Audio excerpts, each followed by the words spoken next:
اور پوری طرح منہمک ہو کر حضرت شیخ کی گفتگو کو سننے کی توفیق مرحمت فرمائیے۔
جو فرائض اللہ تعالیٰ نے ہم پر مقرر کی ہیں، ہم ان کو اللہ کا احسان سمجھ کر کہ ہم کہاں اس قابل تھے کہ اللہ تعالیٰ ہمیں اپنی عبادت کا حکم دیتے، یہ تو اللہ کا کرم ہے، یہ تو اللہ کا احسان ہے کہ اللہ تعالیٰ نے ہمیں اپنے سامنے جھکنے کی توفیق دے دی، ہم کو ہاتھ اٹھانے کی توفیق دے دی، ہم کو ماننے کی توفیق دے دی۔ ذالک فضل اللہ یؤتیہ من یشاء واللہ ذو الفضل العظیم۔ یہ اللہ کا بڑا احسان ہے، اللہ جسے چاہتے ہیں اس کو اپنے اس فضل سے، اس کرم سے نوازتے ہیں۔ اسی طرح یہ بھی ضروری ہے کہ ہمارے معاملات بھی درست ہوں، ہمارا لین دین،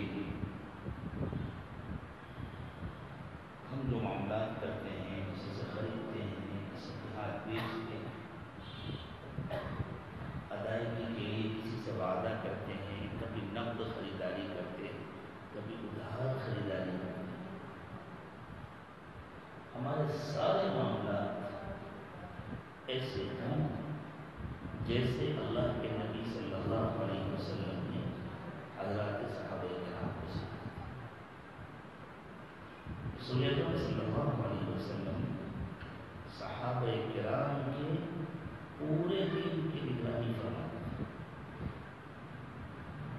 آپ کو عبادتیں بھی سکھاتے تھے، اللہ کی معرفت بھی عطا فرماتے تھے، ان کے عقائد اور افکار اور خیالات بھی درست کرتے تھے، اور ان کے معاملات کی نگرانی بھی فرماتے تھے، معاملات کی تعلیم بھی دیتے تھے اور پھر نگرانی بھی فرماتے تھے۔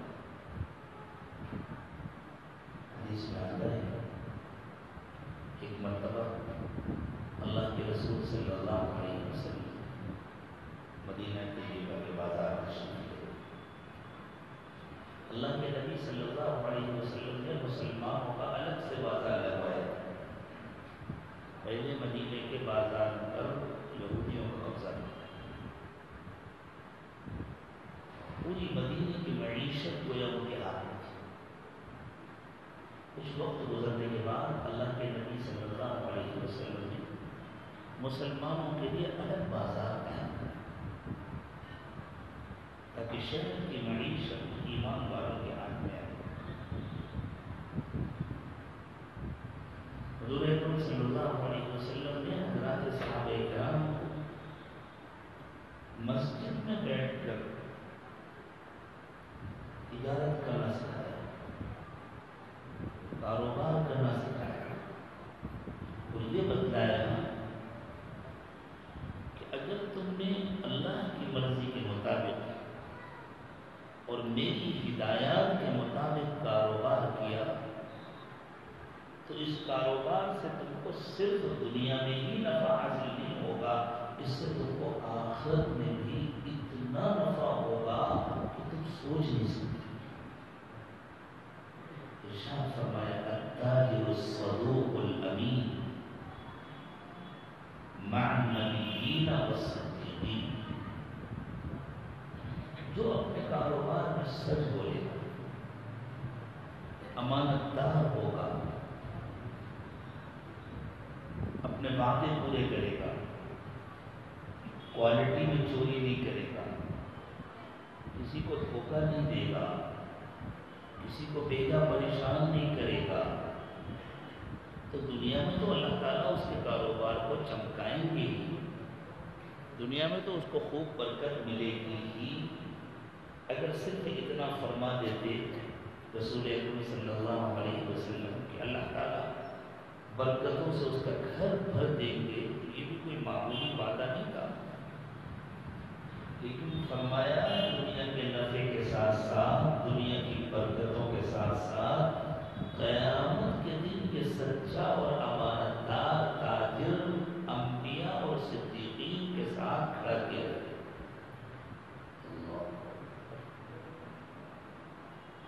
عام طور سے انسان تجارت کرتا ہے اپنی دنیا کی ضروریات پوری کرنے کے لیے،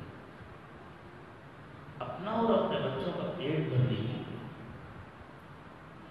اپنے لیے اور اپنے بال بچوں کے لیے چھت مہیا کرنے کے لیے، ان کا تن ڈھکنے کے لیے، اور عام طور سے یہ خیال رہتا ہے کہ کاروبار کرنا تو دنیا کا کام ہے۔ اسی لیے اللہ تعالیٰ نے مسجد میں کاروبار کرنے کی اجازت نہیں دی، کہ مسجد میں کچھ بیچنے اور کچھ خریدنے کی اجازت نہیں ہے۔ اگر تمہیں خریدنا بیچنا ہے تو نماز سے فارغ ہونے کے بعد مسجد کے باہر جاؤ اور وہاں جا کر کاروبار کرو، وہاں جا کر اپنے معاملات طے کرو۔ فَإِذَا قُضِيَتِ الصَّلَاةُ فَانتَشِرُوا فِي الْأَرْضِ وَابْتَغُوا مِنْ فَضْلِ اللَّهِ، جب نماز ہو جائے اب بس مسجد سے باہر جاؤ، زمین میں پھیل جاؤ اور اللہ کا فضل کرو۔ لیکن جس اللہ نے دنیا کو بنایا اسی اللہ نے آخرت کو بنایا، جس اللہ نے روح کو بنایا اسی اللہ نے جسم کو بنایا، جس اللہ نے عبادتیں فرض کی اسی اللہ نے ہماری ضرورتیں پیدا کی۔ اگر ہم اللہ کے سچے بندے بن جائیں اور اپنا ہر کام اللہ کی مرضی کے مطابق اور حضرت محمد صلی اللہ علیہ وسلم کے طریقے کے مطابق کرنے لگے تو جسم کے نفع کا کام کریں گے ساتھ میں روح کا نفع بھی ہوگا، روح کے نفع کا کام کریں گے ساتھ میں جسم کا نفع بھی ہوگا، آخرت کے نفع کا کام کریں گے ساتھ میں دنیا کا نفع بھی ہوگا، دنیا کے نفع کا کام کریں گے ساتھ میں آخرت کا نفع۔ حضور اکرم صلی اللہ علیہ وسلم نے صرف معاملات مسجد میں بیٹھ کر سکھائے نہیں۔ کبھی کبھی انسان اپنے کو سنبھال نہیں پاتا، پیر پھسل جاتے ہیں، جب ضرورتیں سامنے کھڑی ہوتی ہیں تو تھوڑا سا گڑبڑ کرنے میں بڑا نفع نظر آتا ہے، تو اللہ کے رسول صلی اللہ علیہ وسلم وقتاً فوقتاً بازار جا کر ایمان والوں کے معاملات کی نگرانی فرماتے۔ ایک مرتبہ اللہ کے رسول صلی اللہ علیہ وسلم مدینے کے بازار میں تشریف لے گئے۔ ایک صاحب جو غلے کا کاروبار کرتے تھے، انہوں نے غلے کا ڈھیر لگایا بیچنے کے لیے، اور شاید اس سے دو دن پہلے بارش ہوئی تھی اور ان کو غلہ نکلے تھے۔ بھیگا ہوا غلہ تو گاہک آسانی سے خریدے گا نہیں۔ عام طور سے جو بازار میں ہو رہا ہے، ہم اپنے یہاں دیکھتے ہیں پیاز بیچنے والے، ٹماٹر بیچنے والے، لہسن بیچنے والے، پھل فروٹ بیچنے والے اس طرح سجاتے ہیں کہ گاہک کو اپنے سامنے بہت عمدہ مال نظر آتا ہے اور پیچھے جدھر پردہ لگایا جاتا ہے وہاں کچھ اور ہوتا ہے، اور کہتے ہیں کیا کریں گے صاحب، ہمیں تو سارا ہی مال بیچنا ہے، صرف اچھا اچھا بیچیں گے تو جو باقی رہ جائے گا وہ ہمارے گلے پڑ جائے گا، ہمارا تو نقصان ہو جائے گا۔ تو بھائی صرف اچھا اچھا نہیں بیچنا، ہر طرح کا بیچنا ہے، تو ہر طرح کا ملا جلا رکھو تاکہ آدمی کو سمجھ میں آئے کہ ملا جلا ہے، اچھا دکھا کر کے خراب دینا یہ تو امانتداری کے خلاف ہے۔ تو بس یہی ہوا کرتا تھا بازار میں۔ کرنے والے نے سوچا بھی نہیں تھا کہ یہ بھی بے دینی ہوگی، اس پر بھی پکڑ ہوگی، تو انہوں نے بھیگا ہوا غلہ نیچے، سوکھا ہوا غلہ اس نے اوپر ڈالا۔ آدمی آ کر دیکھے تو سوکھا نظر آئے، جب اسے وزن کر کے تول کر یا ناپ کر دیں دونوں طرح کے نکل جائے۔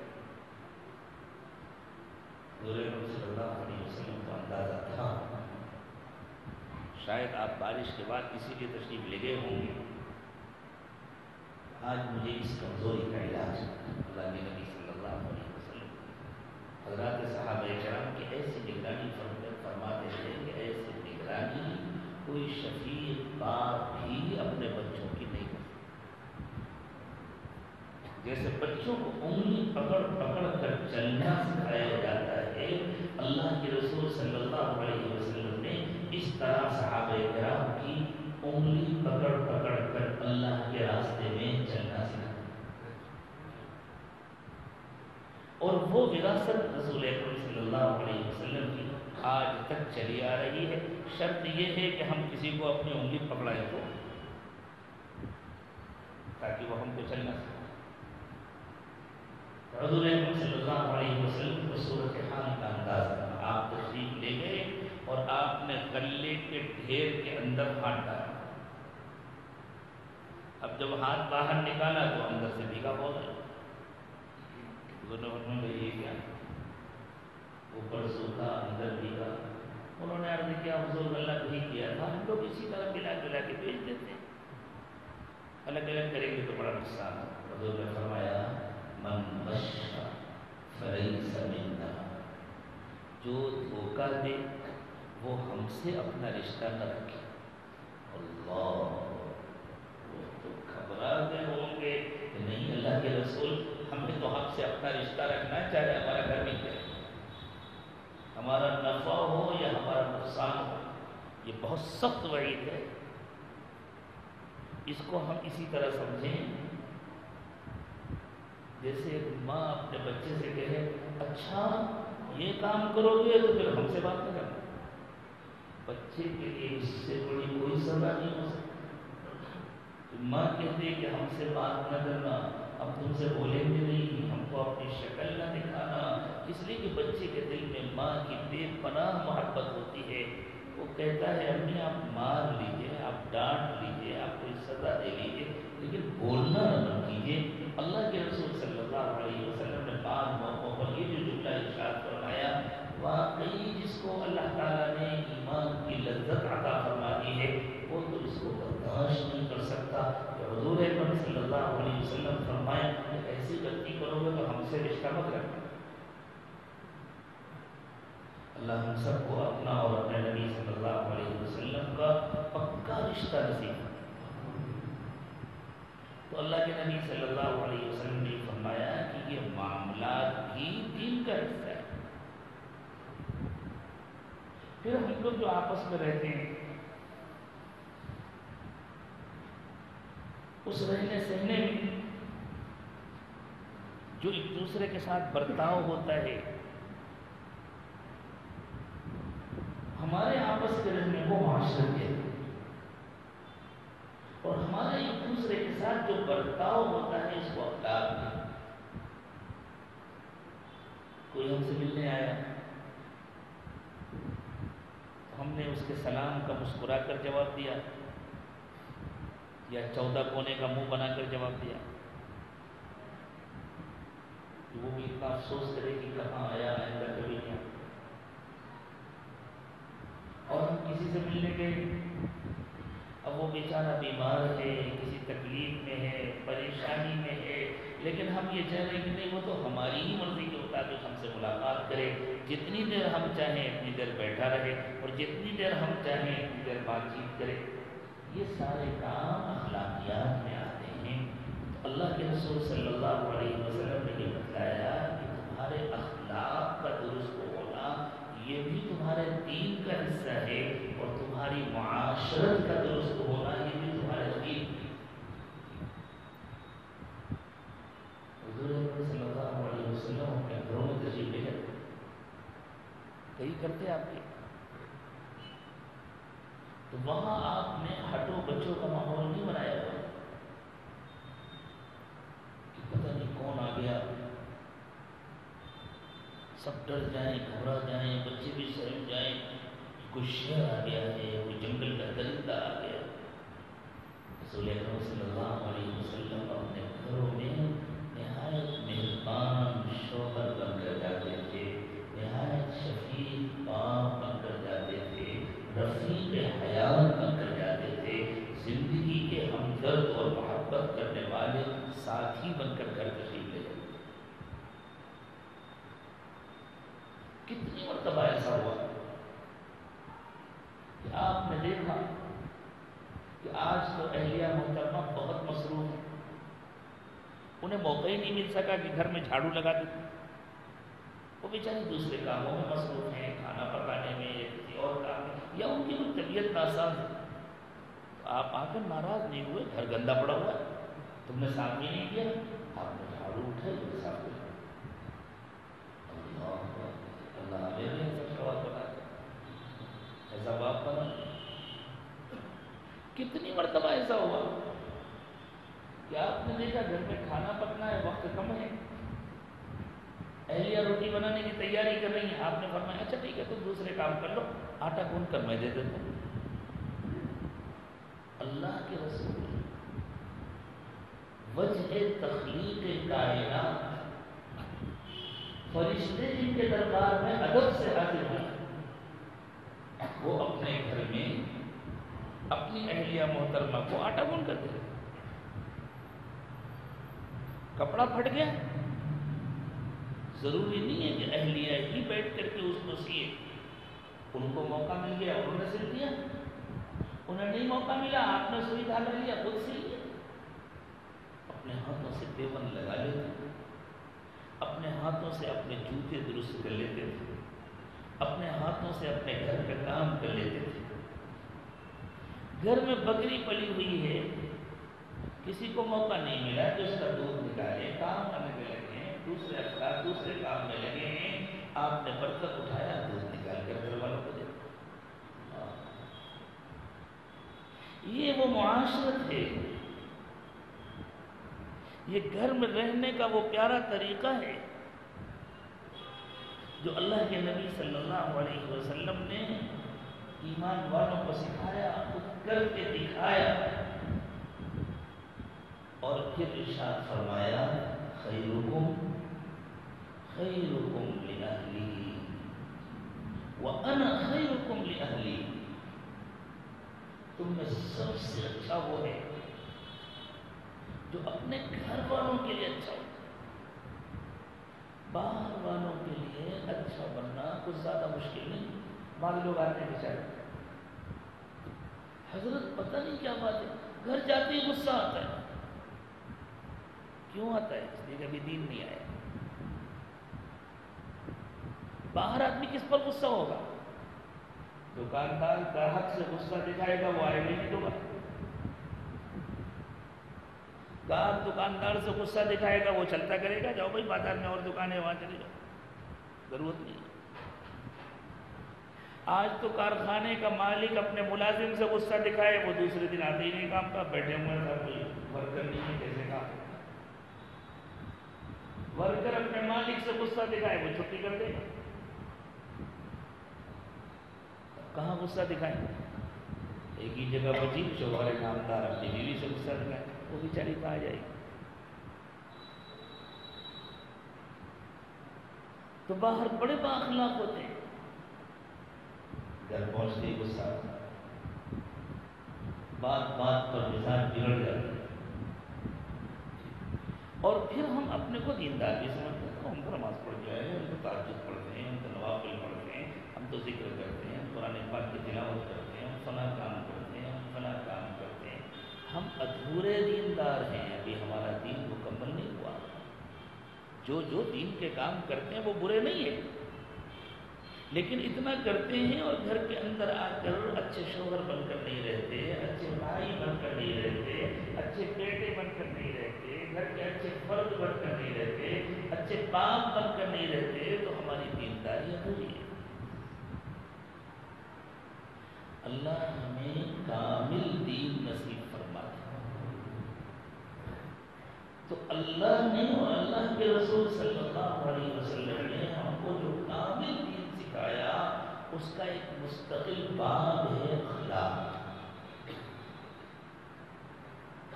آج کے درس کے لیے جن آیات کریمہ کا انتخاب کیا گیا،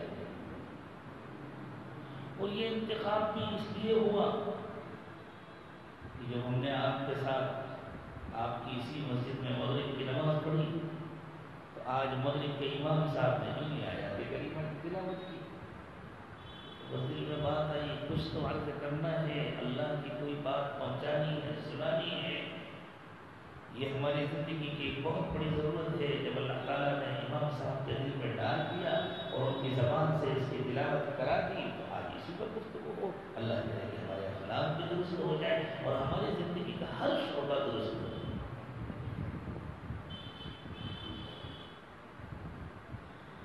بڑی بد اخلاقی کی بات ہوتی ہے ایک دوسرے کا مذاق اڑانا۔ بظاہر مذاق اڑانا معمولی بات ہے، لیکن حقیقت میں یہ بہت خطرناک بات ہے۔ جب ہم کسی کا مذاق اڑاتے ہیں، جس طرح ہر بیماری کی کچھ علامتیں ہوتی ہیں، پھیپھڑوں میں بلغم جمع ہے تو کھانسی آ رہی ہے، تو کھانسی تو ایک علامت ہے، بیماری تو بہت خطرناک ہے۔ بسا اوقات کسی خطرناک بیماری کے نتیجے میں چکر آنے لگتے ہیں، آنکھوں کے سامنے اندھیرا چھا جاتا ہے، اٹھنا بیٹھنا مشکل ہو جاتا ہے۔ ہم ان کو معمولی باتیں سمجھتے ہیں، جب کسی طبیب کے پاس کسی ڈاکٹر کے پاس جاتے ہیں تو وہ بتاتا ہے یہ تو بہت خطرناک بیماری ہے، اس کا علاج ہے۔ کسی کا مذاق اڑانا یہ ایک ظاہری علامت ہے، لیکن یہ جس بیماری کی ضرورت ہے وہ اتنی خطرناک ہے کہ اللہ کے رسول صلی اللہ علیہ وسلم نے فرمایا کہ اگر اس بیماری کا علاج نہیں ہو گیا تو انسان جنت میں کبھی نہیں جا سکتا۔ وہ بیماری کیا ہے؟ وہ ہے کبر۔ انسان دوسرے کا مذاق تبھی اڑاتا ہے جب اپنے کو بڑا سمجھتا ہے۔ کوئی اس کی ہمت نہیں کر سکتا کہ جس کو واقعی بڑا سمجھے اس کا مذاق اڑائے، جس کو اپنے سے بہتر سمجھے اس کا مذاق اڑائے۔ انسان جس کو اپنے سے کمتر سمجھتا ہے اس کا مذاق اڑائے۔ یہ مذاق اڑانا یہ کبر کی ظاہری علامت ہے۔ اور کبر کے متعلق اللہ کے رسول صلی اللہ علیہ وسلم نے ارشاد فرمایا لا يدخل الجنہ من كان في قلبه مثقال حبة من خردل من الكبر، جس کے دل میں رائی کے دانے کے برابر بھی کبر ہوگا وہ جنت میں نہیں ہے۔ اس طرح جس انسان کو صحت کی قیمت معلوم ہو جاتی ہے وہ اپنے علاج کے لیے بڑی سے بڑی رقم خرچ کرنے کو تیار ہوتا ہے، بڑی سے بڑی قربانی دیتا ہے، بسا اوقات اپنا شہر چھوڑ کر کسی اور شہر میں جاتا ہے، ڈاکٹروں کے در کے دھکے کھاتا ہے، کڑوی کڑوی دوائیں بھی پیتا ہے، مرغوب غذائیں بھی چھوڑتا ہے، پرہیز بھی کرتا ہے اور ڈاکٹر کو پیسے بھی دیتا ہے۔ کیوں؟ اس لیے اسے معلوم ہے کہ میں بیمار ہوں، اس کے بغیر میرا علاج نہیں۔ ساری بیماریوں کا علاج آسانی سے ہو جاتا ہے، روحانی بیماریوں میں سب سے خطرناک بیماری کبر ہے۔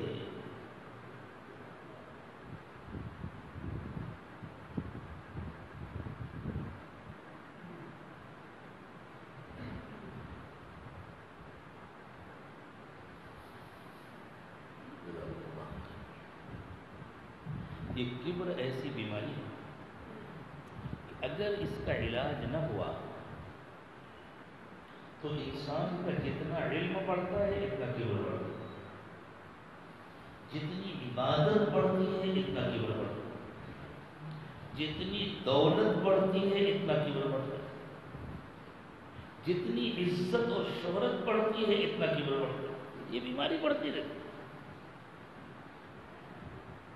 علم کی زیادتی سے اس کا علاج نہیں ہوتا۔ عبادتوں میں اضافہ کر لینے سے اور زائد عبادتیں کر لینے سے، فرائض کے ساتھ نوافل کا بھی اہتمام کر لینے سے یہ کبر ختم نہیں ہوتا اور بڑھتا ہے اگر باقاعدہ اس کا علاج نہیں ہے۔ جب نسبتیں حاصل ہوتی ہیں، عزتیں حاصل ہوتی ہیں، تو اس بیماری کو پنپنے کا ایسے ہی موقع ملتا ہے جیسے کہیں پانی جمع ہو تو وہاں مچھروں کو پیدا ہونے کا موقع ملتا ہے۔ تب تو اور زیادہ علاج کرنا۔ حضرت شیخ عبد القدوس گنگوہی رحمۃ اللہ علیہ ہمارے قریب کے بڑے اللہ والوں میں گزرے۔ گنگو آپ کے یہاں سے کچھ بہت زیادہ دور نہیں ہے اور ان کا زمانہ بھی کچھ بہت زیادہ پرانا نہیں ہے، بڑے صاحب فیض بزرگ تھے، اللہ نے ان کو بہت نوازا تھا، ان کا فیض دور دور تک ملا۔ دوسرے ممالک سے لوگ ان کے پاس آتے تھے اپنی اصلاح کے لیے۔ ان کے ایک خلیفہ تھے افغانستان میں، وہاں ماشاءاللہ ان کی بڑی خانقاہ تھی، بہت بڑا تربیتی نظام تھا، لوگ دور دور سے ان کی خدمت شیخ عبدالقدوس گنگوہی رحمۃ اللہ علیہ کے پوتے جب جوان ہوئے اور پڑھ لکھ کر عالم فاضل ہو گئے تو ان کی دادی نے کہا کہ بیٹے تمہارے دادا کو اللہ نے ایک نعمت دی تھی، نسبت کا نور عطا فرمایا تھا، جب تک وہ نعمت تمہیں حاصل نہ ہو جائے اس وقت تک تم ادھورے ہو۔ اب اللہ تعالیٰ نے تمہاری تعلیم مکمل کرا دی، اب اس نعمت کو حاصل کرنے کی کوشش کرو۔ سعادت مند نوجوان نے کہا کہ دادی جان وہ نعمت کہاں ملے گی؟ کہا تمہارے دادا کے فلاں خلیفہ ہیں افغانستان میں، ان کے پاس چلے جاؤ۔ کہاں گنگو سہارنپور کے قریب، ابھی پتہ نہیں وہ سہارنپور ضلع میں ہے کسی اور ضلع میں شامل ہو گیا، مظفر نگر۔ تو کہاں مظفر نگر ضلع اور کہاں افغانستان کی پہاڑیاں، لیکن اس نوجوان نے ہمت کی۔ اس زمانے میں سفر کے وسائل بھی کم تھے، وہ پہنچے۔ جب شیخ کو پتہ چلا کہ میرے شیخ کا پوتا آ رہا ہے، اللہ غیر معمولی اہتمام کے ساتھ استقبال کے لیے شہر سے باہر آئے، پوری جماعت کو ساتھ لے کر، اور آ کر اس نوجوان کا ایسا استقبال کیا جیسے کسی شہزادے کا استقبال کیا جاتا ہے، اور واقعی اللہ والوں کی اولاد میں تو شہزادی ہوتی ہے۔ لے کر آئے، اپنی مسند پر بیٹھائے، خود سامنے ادب سے بیٹھے، اور فرمایا صاحبزادے کیسے یاد آئی، کیسے آنا ہوا، کیا خدمت ہوئی؟ خیال تھا کچھ گھومنے پھرنے کی نیت ہوگی، کچھ دن رہنے کے لیے آئیں گے، میرے شہر کے پوتے ہیں، میں ان کی خدمت کروں گا، میں ان کے اچھے کھانے پینے کا انتظام کروں گا، اپنے مہمان خانے میں ٹھہراؤں گا۔ اور ان کا بہت شاندار مہمان بنا تھا، اللہ نے ان کو بہت نوازا تھا۔ انہوں نے عرض کیا حضرت آپ میرے دادا کے پاس سے ایک نعمت لے کر آئے تھے، اب میں آپ سے وہ نعمت لینے آیا۔ فرمایا اچھا، تو بھائی دیکھو وہ نعمت تو اس طرح نہیں ملتی، اب تم یہاں سے اٹھو، ہاں وہ نعمت اس طرح نہیں ملتی،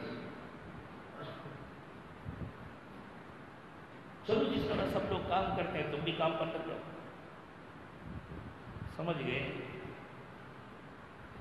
بچہ سچی طلب لے کر آیا تو اس کا علاج ہونا چاہیے۔ دیکھیے کسی سرجن کے پاس اس کے کسی چاہنے والے کا بیٹا پہنچے، کوئی پرانا دوست پہنچے، وہ بہت بڑا سرجن ہے، اور کہے کہ میں آپ سے ملنے کے لیے آیا ہوں، میں آپ کے گھر مہمان آیا ہوں، تو وہ اپنے مہمان خانے میں ٹھہرائے گا، کھانے پینے کا انتظام کرے گا، آرام کا خیال کرے گا، اور یوں کہے کہ میں تو آپ کے پاس اپنے دل کا آپریشن کرانے آیا ہوں، اب تو وہ کاٹے گا، اب تو چھری چلائے گا، اب تو چاقو چلائے گا، اس لیے وہ بیچارہ آیا اسی لیے، تو اس کی خدمت یہی ہے کہ اس کا علاج کیا جائے، اس کی سرجری کی جائے، اس کا آپریشن کیا جائے۔ شیخ نے سمجھا کہ یہ نوجوان سچی طلب کے ساتھ آئے، لیکن شیخ نے دیکھا بہت بڑے شیخ کا پوتا ہے، اس لیے دل میں بہت بڑائی ہے، اور اس بڑائی کو نکالے بغیر ایمان نہیں آ سکتا۔ اللہ کے رسول صلی اللہ علیہ وسلم نے ایک موقع پر ارشاد فرمایا، دل میں کبر اور ایمان دونوں ایک ساتھ جمع نہیں ہوتے، جب تک کبر نکلے گا نہیں اس وقت تک ایمان اندر داخل ہوگا نہیں۔ جس طرح کسی جگہ روشنی اور اندھیرا دونوں جمع نہیں ہوتے، اندھیرا ختم ہوگا تب روشنی آئے گی، اور روشنی ختم ہوگی تب اندھیرا آئے گا، بالکل اسی طرح کبر اور ایمان دونوں ایک دل میں جمع نہیں ہوتے۔ تو نسبت کا نور یہ تو ایمان کا نور ہے، اس کے لیے دل کے اندر سے کبر نکالنا ضروری ہے۔ یہ تو صاحبزادے ہیں تو ان کے اندر تو بڑائی ہے، تو ذرا جیسے برتن کو رگڑ کر مانجا جاتا ہے، ان کی بھی مجائی کرنی پڑے گی۔ لگا دیا کام پر، کام کیا؟ جانوروں کی دیکھ بھال کرو۔ وہ نوجوان کی سچی طلب کے ساتھ آئے، لگ گیا جانوروں کی دیکھ بھال کرنا، اور جو وقت مل جائے وہیں ایک طرف مصلی بچھا کر عبادت. کھانا آتا مطبخ سے تو بس تھوڑا سا کھا لیتے چند لقمے جس سے زندگی باقی رہے، باقی واپس کر دیتے، یا تو جانوروں کو کھلا دیتے یا دوسرے ملازموں کو دیتے. کچھ وقت گزرنے کے بعد شیخ نے کسی سے کہا معلوم کرو اس نوجوان کا کیا حال ہے. بتایا کہ حضرت جو کام آپ نے کیا ہے دن رات اس کام میں لگا رہتا ہے، جانوروں کی دیکھ بھال کرتا ہے، خدمت کرتا ہے، جو وقت گزرتا ہے اس کو عبادت میں گزارتا ہے، کم سے کم آرام کرتا ہے، کھانا بھی بہت کم کھاتا ہے، کمزور بھی بہت ہو گیا ہے، لیکن اسے کوئی شکایت نہیں. وہ خوش ہے کہ میرے شیخ نے مجھے کام پر لگایا. خوش ہوئے، ٹھیک علاج ہو رہا ہے، لیکن ذرا اندر کا حال دیکھنا ہے. جو مہربانی تھی، جو جانوروں کی گندگی اٹھا کر لے گئے، اس کو بلا کر حضرت نے کہا کہ دیکھو وہاں جو نوجوان ہے نام لے کر فنا، ذرا جب گندگی کا ٹوکرا لے کر نکلنا تو تھوڑی سی گندگی اس کے قریب گرا دینا. اب وہ بیچاری لے کے نکلی، وہ تو حکم کی پابند تھی، اور وہاں جا کر اس نے جان بوجھ کر کے کچھ ایسی ایکٹنگ کی، ٹوکرا ہلایا تاکہ تھوڑی سی گندگی گر جائے.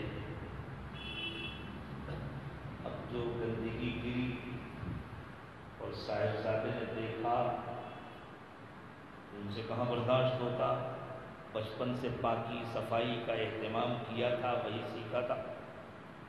ناراض ہو کر اس سے کہا کہ تجھے دکھائی نہیں دیتا، نظر نہیں آتا میں یہاں کام کر رہا ہوں، میرے قریب میں گندگی گراتی ہے، میرے کپڑوں میں چھینٹیں پڑ گئی.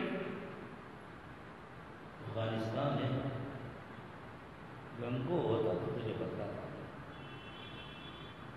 یا تو میں مسافر ہوں، دور ہوں، اتنی جائے اس سے زیادہ کچھ نہیں کہتا. نہ ہوا یہ گنگو ہوتا تجھے بتلاتا، تیری تو ٹانگیں توڑ دیتا. یہ وہ اندر کی بڑائی بول رہی تھی. ٹھیک ہے وہ بیچاری چلی گئی، اسے تو کوئی جواب دینا نہیں تھا.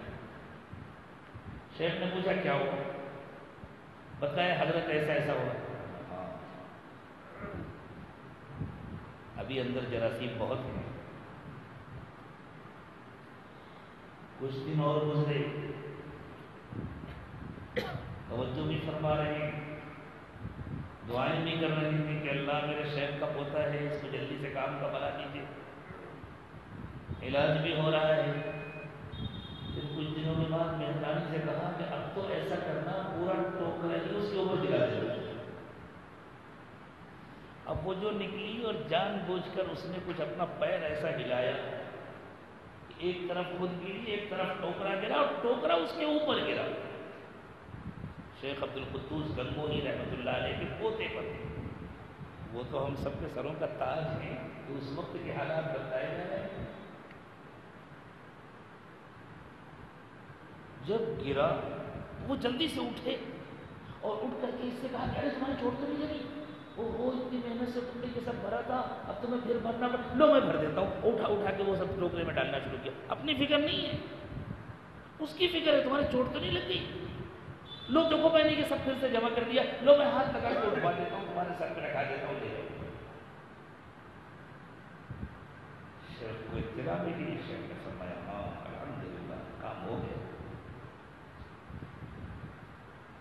لیکن مزید آزمانا چاہیے. کتنی طلب ہے؟ تو شکار کے کتے ان کے حوالے کر دیے گئے. ان کتوں کو پکڑو، شیخ کو شکار پر جانا ہے. اور شکار ہوا کرتا تھا کتوں کے ذریعے، خرگوشوں کا، ہرن کا. جب تک حکم نہ دیا جائے اس وقت تک ان کو چھوڑنا نہیں. شکاری کتے پالنا جائز ہے. کوئی بدگمانی نہ ہو آپ کو، ٹوٹے سے شہر سے جتنے کتے پڑے ہوئے، شوق کے کتے پالنا نہ جائز ہے. حفاظت کے لیے جنگل میں کھیتی باڑی کی حفاظت کے لیے یا شکار کے غرض سے شکاری کتوں کو پالنا جائز ہے. اب وہ کتے تو ماشاءاللہ کھائے پیے تندرست، اور اس نوجوان نے مہینوں سے مجاہدے کیے تھے، کم کھایا تھا، کم سویا تھا، یہ کمزور دبلا پڑا۔ جب جنگل میں کتے جانوروں کو دیکھ کر بھاگنے لگے تو ان کو خیال آیا اگر ہاتھ سے رسی چھوٹ گئی، زنجیر چھوٹ گئی تو نافرمانی ہو جائے گی، میں اپنا فریضہ ادا نہیں کر سکوں گا۔ تو کتوں کی جو زنجیر تھی وہ اپنی کمر میں باندھ لی۔ جو کتوں نے زور لگایا کسی خرگوش کو دیکھ کر بھاگنے کے لیے، ان کا پیر پھسلا، یہ زمین پر گر گئے اور وہ کتے گھسیٹتے چلے جا رہے ہیں، ان کا بدن لہولہان۔ شیخ کو پتہ چلا، درمیان میں واقعے کی کچھ تفصیلات چھوڑ کر میں عرض کر رہا ہوں، ہر بات ہر مجلس میں کہنے کے لیے۔ شیخ نے بلایا،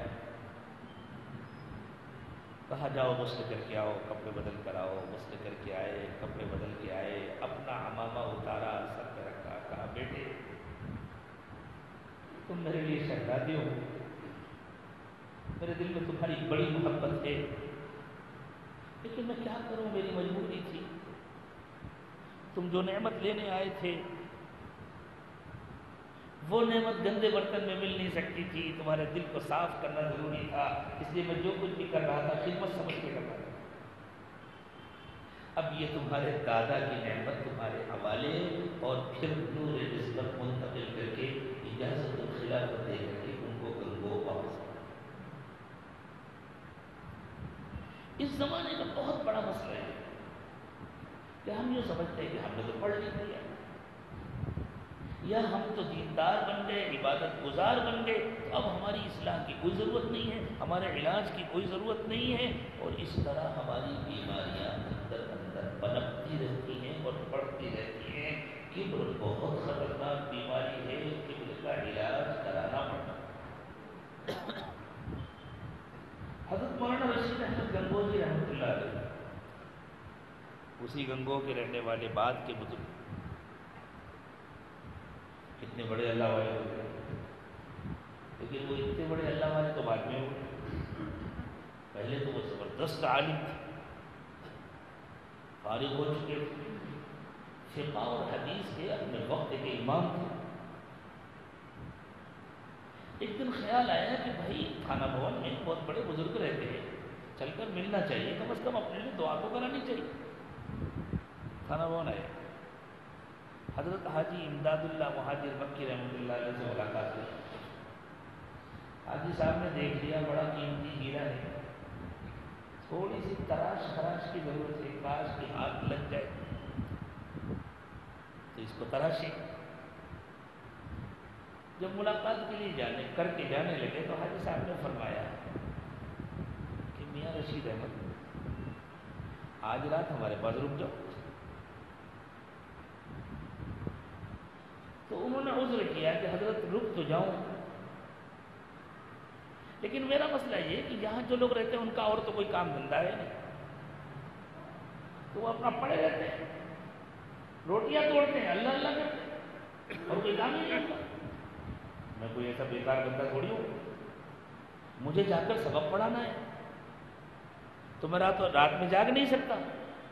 آپ کیا تو تھوڑی دیر کے بعد لوگ تہجد کے لیے اٹھ جائیں گے، کوئی نماز پڑھے گا، کوئی ذکر کرے گا، کوئی اللہ اللہ کرے گا، کوئی لا الہ الا اللہ کہے گا، وہ چشتی سلسلے کی خانقاہ وہاں تو ذکر ہے نہیں ہوتا، تو میں رات بھر یہ کروں گا تو کل گنگو جا کر کے سبق کیسے پڑھاؤں گا؟ حضرت نے فرمایا تم مت اٹھنا، تم سوتے رہو، فجر میں اٹھ جانا۔ تو فجر کے تو وہ بھی پابند تھے، کوئی بے دین نہیں تھے، دین کے باغی نہیں تھے، لیکن اس وقت تک اپنی اصلاح اور اندر سے اپنی صفائی کی فکر نہیں ہوئی تھی۔ یوں فرمایا تمہیں کوئی نہیں اٹھائے گا، یا کسی کو زبردستی نہیں اٹھایا جاتا، جو اٹھتا ہے اپنے شوق سے اٹھتا ہے، تم مت اٹھنا۔ جی حضرت یہ ٹھیک ہے۔ حضرت نے خادموں سے فرمایا کہ بھائی رشید احمد کی چارپائی میری چارپائی کے قریب ڈال دو، اور دیکھو ان کو تہجد میں کوئی اٹھا نہیں۔ اب تہجد میں خانقاہ میں سارے لوگ اٹھ گئے، چارپائی ڈال دی گئی تھی۔ اس ہیرا تراشنے والے نے بھی کون سی توجہ ڈالی ہوگی؟ حضرت مولانا رشید احمد کی خود آنکھ کھلی، آنکھ کھلی، سوچا اٹھنا نہیں ہے، اور سے تو پہلے کہہ دیا گیا تھا تم کو کوئی اٹھائے گا نہیں۔ تھوڑی دیر لیٹے رہے، پھر اپنے اوپر شرم آئی، یہ اچھا لگتا ہے میں جاگ رہا ہوں اور لیٹا ہوا ہوں، لوگ ذکر کر رہے ہیں، نماز پڑھ رہے ہیں، دعا مانگ رہے ہیں، مجھے بھی نماز پڑھنی چاہیے، تہجد پڑھنی چاہیے۔ اللہ کے نبی صلی اللہ علیہ وسلم اہتمام سے تہجد پڑھتے تھے، یہ لوگ کوئی گناہ کا کام تھوڑی کر رہے ہیں، نیکی کر رہے ہیں، مجھے بھی کرنا چاہیے۔ گئے، وضو کر کے آئے، نیت باندھ کے کھڑے ہو گئے۔ حضرت حاجی صاحب نے دیکھا، بولے کچھ نہیں۔ اب تہجد سے فارغ ہوئے تو سوچا سب لوگ ذکر کر رہے ہیں، ذکر ہی تو کر رہے ہیں، اللہ کا نام لے رہے ہیں، میں بھی اللہ کا نام لوں۔ خود اللہ تعالیٰ نے حکم دیا ہے، یا ایھا الذین آمنوا اذکروا اللہ ذکرا کثیرا، ایمان والوں کثرت سے اللہ کو یاد کیا کرو۔ بیٹھتے دیکھتے شروع کر دیا۔ حاجی صاحب نے پھر دیکھا، بولے کچھ نہیں۔ صبح بلایا اور کہا میاں رشید احمد ذکر کرنا ہے تو سیکھ کے کرو۔ انہوں نے کہا حضرت سکھا دیجیے، مزہ نہیں کیا۔ حضرت نے بیعت فرمایا۔ اب کچھ دن رکھا، اب طلب پیدا ہو گئی، اب رہنے کے لیے تیار ہو گئے، کچھ دن رہے، تربیت ہوتی رہی۔ پھر ایک اور بزرگ تشریف لائے تھانہ بون، تو بستی کے کسی صاحب نے ان بزرگ کی اور حضرت حاجی صاحب کی دعوت کی، اپنے گھر پر کھانے کے لیے بلایا۔ حضرت حاجی صاحب رحمۃ اللہ علیہ نے حضرت مولانا رشید احمد گنگوہی رحمۃ اللہ علیہ نے فرمایا میاں رشید احمد آج فلاں کے گھر میں کھانے کی دعوت ہے، تم بھی ہمارے ساتھ چلنا۔ ان کا جی حضرت جیسا حکم ہے۔ حاجی صاحب نے کہہ دیا ہوگا ہمارے ساتھ اتنے افراد آئیں گے، اصولی بات ہے جب کوئی دعوت دے بتلا دیا جائے بھائی ہمارے پاس اتنے افراد ہیں، آپ کے پاس اگر گنجائش ہو، اور اس سے زائد لے جانا ناجائز ہے، اور کسی کے لیے کسی کے ساتھ لگ کر جانا قطعاً ناجائز اور حرام، جب تک میزبان کی اجازت ہے۔ ہاں اگر کوئی ایسا میزبان ہو جس کے بارے میں اطمینان ہو کہ اللہ نے اس کو وسعت بھی خوب دی ہے اور اس کے ساتھ ہمارے تعلقات بھی ایسے ہیں کہ اگر ہم اس سے اجازت دیے بغیر کسی کو لے کر چلے گئے تو اسے تکلیف نہیں ہوگی اور خوشی ہوگی، تو پھر لے جائیں۔ اچھا لے کر چلے، دسترخوان لگا۔ اب اللہ والوں کی کوئی دعوت کرے گا تو چٹنی روٹی تو کھلائے گا نہیں۔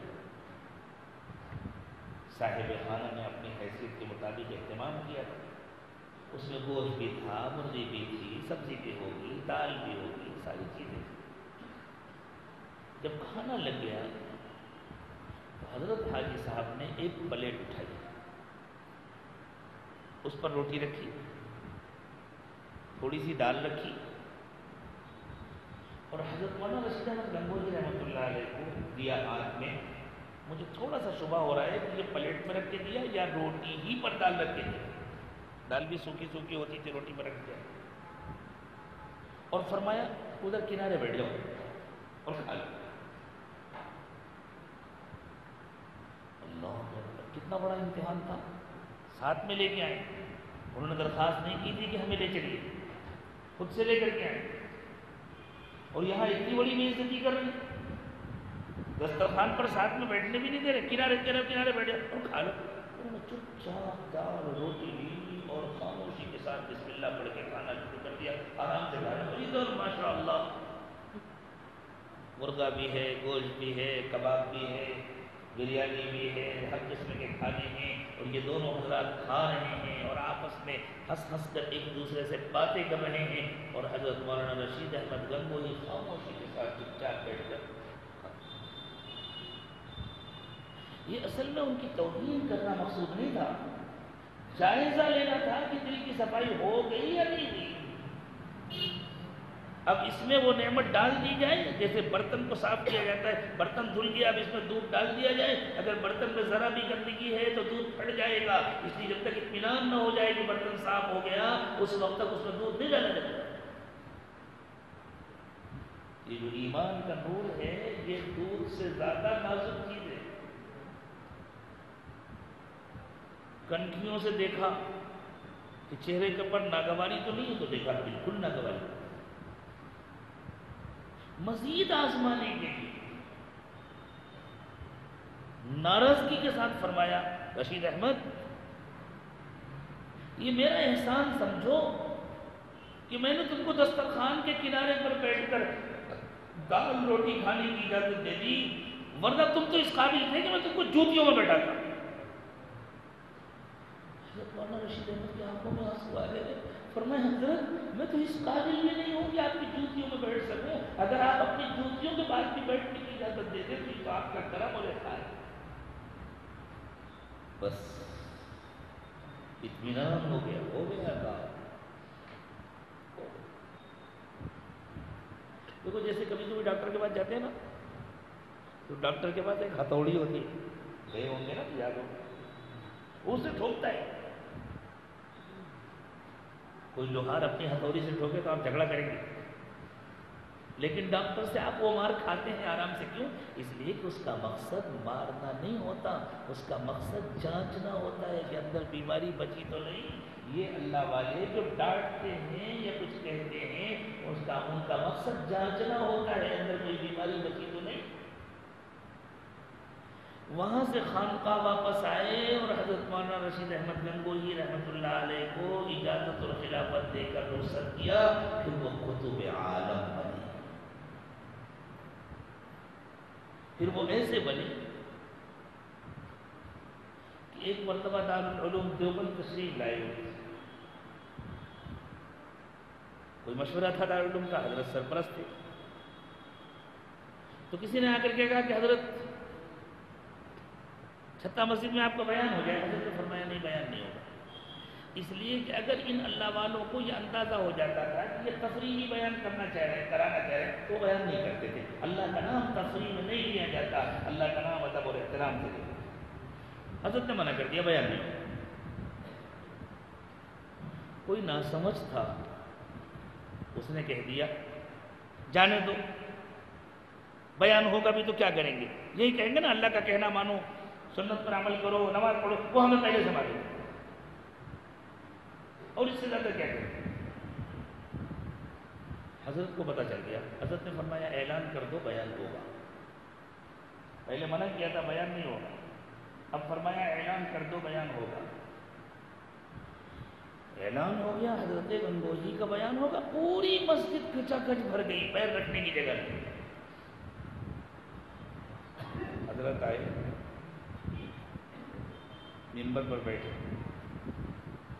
تھوڑی دیر سر جھکا کر خاموش بیٹھے،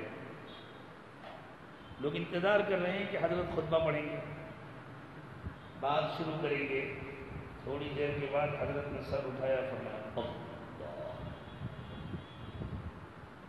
جو اللہ کہا تو مجمع میں کئی لوگوں کی چیخیں نکل گئی، کیسی توجہ پڑی قلوب۔ حضرت نے پھر سر اٹھایا، پھر تھوڑی دیر کے بعد اس سے زیادہ آواز کے ساتھ فرمایا اللہ، جو اللہ کہا دوبارہ تو کئی لوگ تڑپ تڑپ کر بے ہوش ہو گئے۔ حضرت نے پھر سر اٹھا لیا، بس سمجھ گئے دیوبند کے کچھ سمجھدار لوگ، وہ کھڑے ہوئے کہنے لگے حضرت معاف کر دیجیے، غلطی ہو گئی، اب تیسری مرتبہ نہ کہہ دیجیے گا ورنہ یہاں سے لاٹیں اٹھے گی۔ حضرت ممبر سے اٹھے اور فرمایا تم کہتے ہو کیا کہیں گے، اللہ ہی کی بات تو سنائیں گے، وہ ہمیں پہلے سے معلوم ہے، ابھی تمہارے اندر اللہ کا نام سننے کی سکت نہیں پیدا ہوئی، تم اللہ کا کلام کیا سنو۔ یہ تھے قطب عالم حضرت مولانا رشید احمد گنگوہی رحمۃ اللہ علیہ، جن کے دل کی صفائی کے لیے، بات کرنے کے لیے ایسی مجائی ہوئی تھی۔ تو میرے دوستو، جب تک اندر سے کبر نہ نکلے اس وقت تک دل میں ایمان کا نور نہیں آتا۔ اللہ ایمان کا نور مجھے بھی عطا فرمائے، آپ کو بھی عطا فرمائے۔ ہمارے پڑوس کے ملک کے ایک بڑے مشہور بزرگ گزرے ہیں، اخیر زمانے میں، جن کے 6 مہینے مدینہ طیبہ میں گزرتے تھے، اس میں وہ کچھ عمرے کے لیے بھی جاتے ہوں گے، حج بھی فرماتے ہوں گے، باقی زیادہ وقت مدینہ طیبہ میں گزرتا تھا، 6 مہینے اپنے گھر میں۔ پھر ان کا انتقال بھی شان سے ہوا کہ غالباً جمعے کا دن تھا، عصر کی نماز کے بعد رمضان کے مہینے میں آخری عشرے میں روضۃ الجنہ میں مسجد نبوی کا وہ حصہ جس کے بارے میں اللہ کے رسول صلی اللہ علیہ وسلم نے ارشاد فرمایا روضۃ من ریاض الجنہ، یہ جنت کی کیاری ہے، وہاں سے رخصت ہوئے اور اللہ کو پیارے ہوئے۔ جب بالکل نوجوان تھے، دارالعلوم دیوبند سے فارغ ہوئے، حضرت تھانوی نور اللہ مرقدہ سے بیعت ہوئے، بعد میں وہ حضرت تھانوی کے بڑے خلفاء ہوئے۔ ایک دن حضرت کی خدمت میں حاضر ہوئے، فرمایا حضرت مجھے اپنے اندر بڑائی محسوس ہوتی ہے، بہت علاج کی کوشش کی، کوئی فرق نہیں ہوا، ڈر لگتا ہے میں تو تباہ ہو جاؤں گا، برباد ہو جاؤں گا۔ حضرت نے فرمایا بتلاؤں علاج کرو گے؟ یعنی جو علاج بتلاؤں گا وہ کرو گے؟ انہوں نے کہا حضرت میں تو اسی لیے حاضر ہوا، آپ بتلا دیں جو بھی علاج ہوگا میں کروں گا۔ حضرت نے کچھ مدت بتلائی، اتنے دنوں تک ہر نماز الگ الگ مسجدوں میں جا کر پڑھو، ایک گاؤں میں 5 مسجدیں ہیں، یہاں 5 نمازیں پڑھو، پھر دوسرے گاؤں چلے جاؤ، تیسرے گاؤں چلے جاؤ، پورے علاقے میں ہر نماز الگ مسجد میں پڑھو، اور نماز کے بعد کھڑے ہو جائیں۔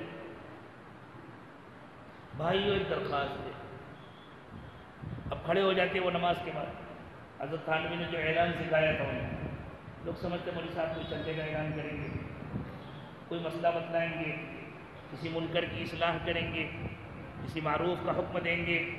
وہ کہتے بھائیو میں بیمار آدمی ہوں، آپ لوگ نیک لوگ ہیں، نمازی لوگ ہیں، مجھے الحمدللہ کوئی جسمانی بیماری تو نہیں ہے، لیکن ایک بہت خطرناک روحانی بیماری ہے، میرے اندر بڑائی کی بیماری ہے، آپ نمازی لوگ ہیں، اللہ کے واسطے دعا کر دو میری یہ بیماری ختم ہو جائے۔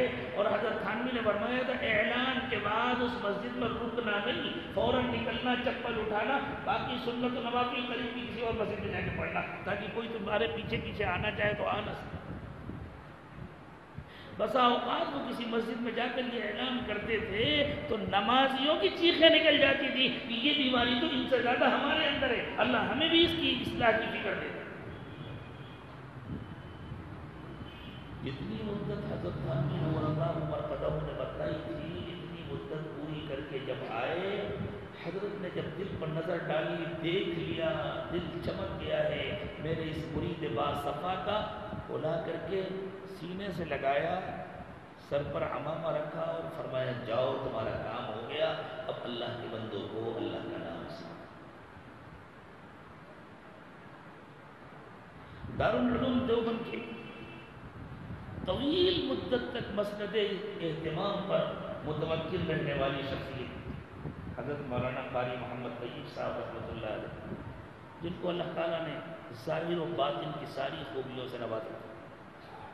ایک طرف وہ حضرت حجت الاسلام مولانا محمد قاسم نانوتوی نور اللہ مرقدہ کے پوتے تھے، پھر صاحب کے دارالعلوم دیوبند کے محتمم بنے، زبردست عالم، زبردست خطیب، ظاہری شکل و صورت بھی اللہ تعالیٰ نے بہت پیاری عطا فرمائی تھی، بہت کم عمری میں اللہ نے ساری خوبیاں دے دی تھی،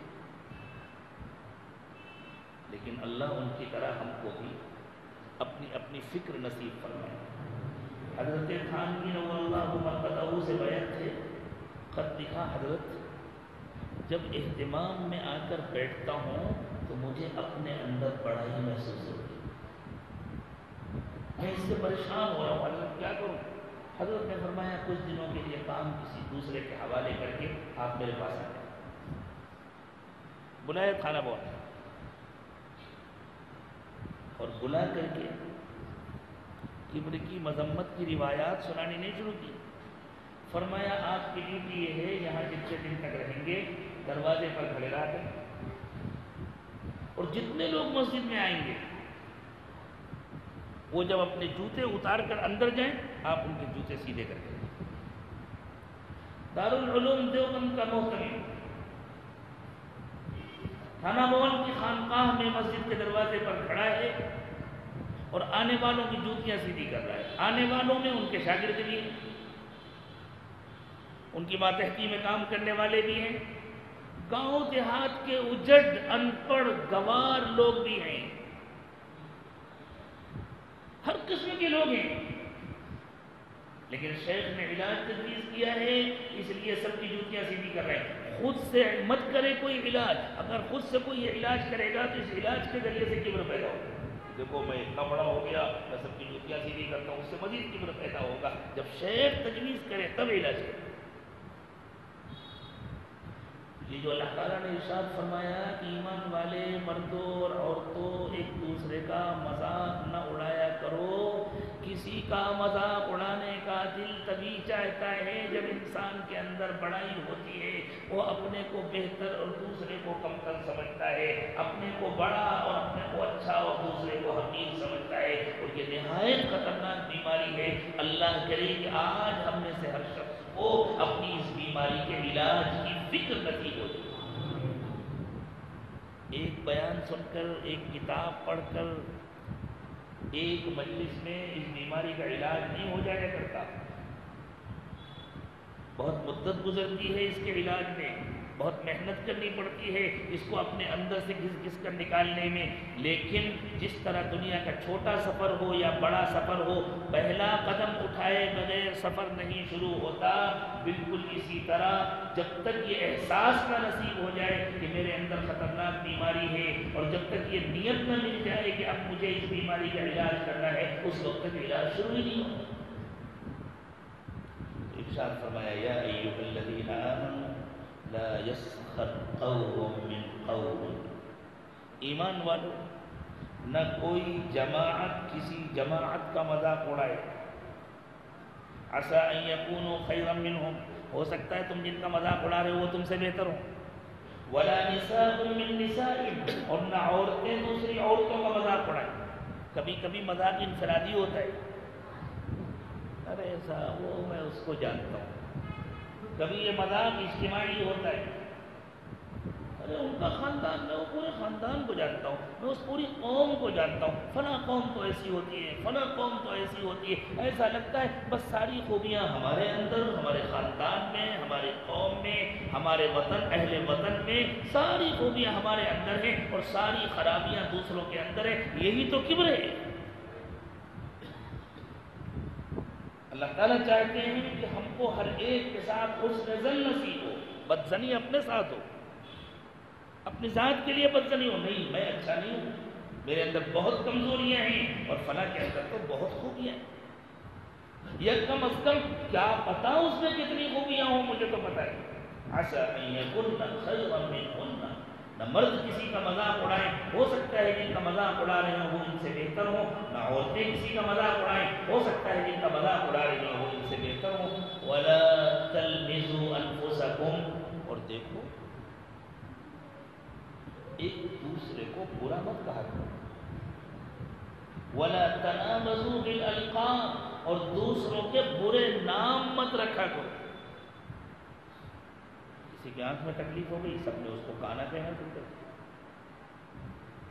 کسی کے پیر میں کچھ تکلیف ہو گئی، بجائے اس کے کہ اللہ سے دعا کریں اللہ یہ تو ہمارا بھائی ہے، اس کی تکلیف دور کر دیجیے، اور اللہ آپ کا احسان ہے کہ آپ نے ہم کو اس تکلیف سے بچایا، اللہ ہماری ہمیشہ حفاظت فرمائیے، اس کی تکلیف دور کر دیجیے، بجائے ہمدردی کے اسے لنگڑا کہنا شروع کر دیا، کسی کو ڈولا کہنا شروع کر دیا، کسی کو کچھ کسی کو کچھ۔ اللہ نے فرمایا نہ ایک دوسرے کو برا بھلا کہا کرو، نہ ایک دوسرے کی طرف آنکھوں میں اشارے کیا کرو، اور نہ کسی کو برے نام سے پکارا کرو۔ تمہیں پتہ ہے یہ سب نافرمانی کے کام ہیں، اور یہ کیسا ایمان ہے تمہارا کہ اپنے کو مسلمان بھی کہتے ہو اور اللہ کی نافرمانی بھی کرتے ہو؟ بئس الاسم الفسوق بعد الایمان، ارے ایمان مل جانے کے بعد تو تمہیں نافرمانی کا نام بھی اچھا نہیں لگنا چاہیے، نافرمانی کا دھبا بھی اچھا نہیں لگنا چاہیے۔ تم کیسے اطمینان سے نافرمانی کرتے ہو؟ اور اگر نافرمانی کرو گے تو ایمان کہاں باقی رہے گا؟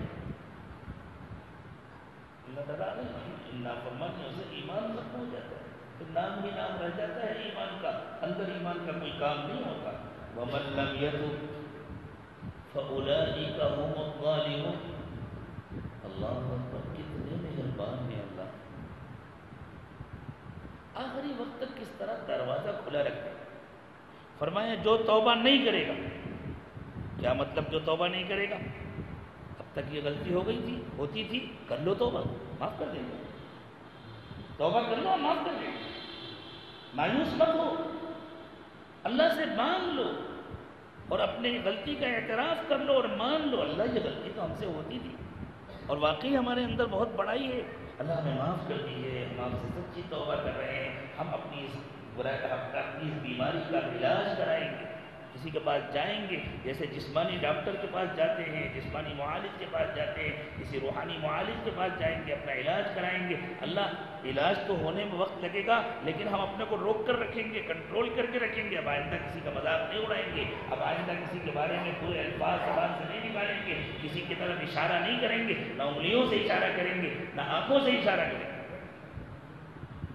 تو اللہ امید دلا رہے ہیں توبہ کر لو، معاف کر دو. اور اگر تم اتنے ڈھیٹ ہو گئے، اللہ نہ کرے کہ ہم اتنے ڈھیٹ ہوں، اگر کوئی اتنا ڈھیٹ ہو گیا کہ یہ سب سننے کے بعد بھی وہ توبہ کی ضرورت نہیں سمجھتا تو پھر وہ ہے ظالم. اور یہ ظالم کس پر ظلم کر رہا ہے؟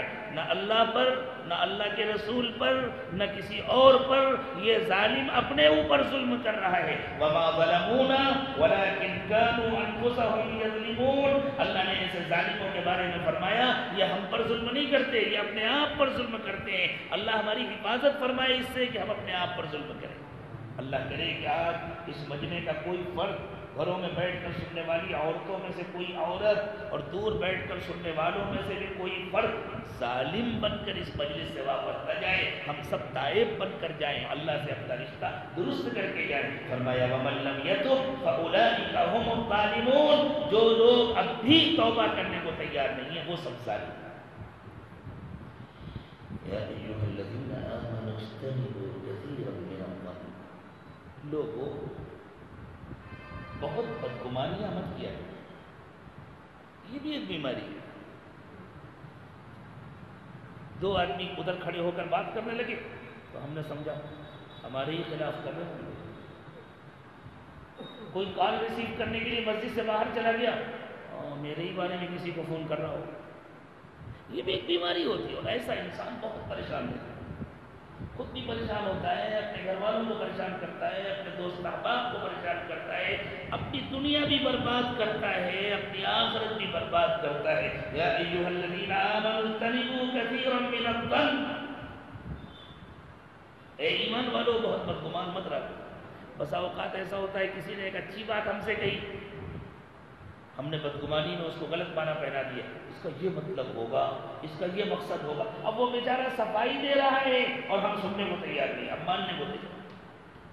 اللہ کے نبی صلی اللہ علیہ وسلم تو یہ چاہتے ہیں کہ ایمان والوں کا معاشرہ ایسا پاکیزہ بن جائے، ایسا صاف ستھرا بن جائے، ان میں آپس میں ایسی محبتیں پیدا ہو جائیں کہ حضور نے فرمایا کہ اگر کوئی شخص غلط صفائی دے رہا ہے،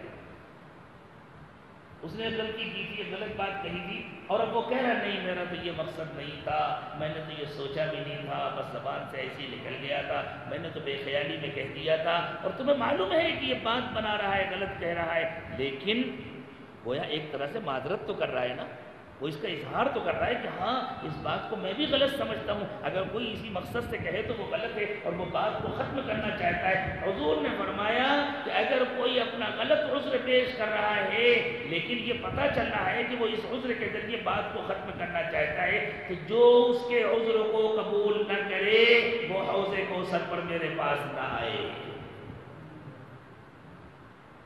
کیوں؟ اس لیے کہ وہ غلط صحیح لیکن اپنا عذر پیش کر کے بات ختم کرنا چاہ رہا ہے. تو بات کا ختم کر دینا اچھا ہے، بات کا باقی رکھنا اچھا نہیں. اور اگر واقعی ہمارے پاس کوئی دلیل نہیں ہے اس کے غلط ہونے کا حقی، اور ہم نے صرف اپنے اندازے سے سمجھا کہ اس نے غلطی کی اور وہ کوئی عذر پیش کر رہا ہے، تو فوراً قبول کر لینا چاہیے، فوراً معاف کر دینا چاہیے، فوراً بات کو ختم کر دینا چاہیے. یہ انسانوں کے ساتھ ہمدردی ہے، محبت ہے. اور اللہ کے رسول صلی اللہ علیہ وسلم نے فرمایا جو انسانوں کے ساتھ ہمدردی کرتا ہے رحمان ان کے ساتھ ہمدردی کرتے ہیں. الراحمون یرحمهم الرحمن یرحم من فی الارض یرحمکم من فی السماء. جو انسانوں کے ساتھ ہمدردی کرتا ہے اللہ جو بہت ہمدرد ہے وہ اس کے ساتھ ہمدردی کرتے ہیں. لوگوں زمین والوں کے لیے ہمدرد بنو، آسمان والا تمہارے ساتھ ہمدردی کرے. تو اللہ تعالیٰ نے فرمایا یا ایھا الذین آمنوا اجتنبوا کثیرا من الظن، لوگو ایمان والو بدگمانیاں مت کیا کرو، ان بعض الظن اثم، بعض بدگمانیاں گناہ ہوتی ہیں، ولا تجسسوا، اور دوسروں کی ٹوہ میں مت رہا کرو، کسی کی جاسوسی مت کیا کرو، سادی سادی زندگی گزارو، ولا یغتب بعضکم بعضا، اور پیٹھ پیچھے ایک دوسرے کی برائی مت کیا کرو، اس سے بڑے فتنے پیدا ہوتے ہیں، اس سے معاشرے میں بڑی گندگی پیدا ہوتی ہے، اور ایک دوسرے کی برائی کرنے کی وجہ بھی وہی کبر ہے کہ ہم اپنے کو بڑا سمجھتے ہیں، ہم اپنے کو بہتر سمجھتے ہیں، دوسرے کو برا سمجھتے ہیں، کمتر سمجھتے ہیں، تو گھوم پھر کر بنیادی بیماری وہی ہے جو اتنی خطرناک ہے کہ اس کے ساتھ ایمان نہیں جمع ہوتا۔ فرمایا کسی کی پیٹھ پیچھے برائی مت کیا کرو، جسے غیبت کہتے ہیں۔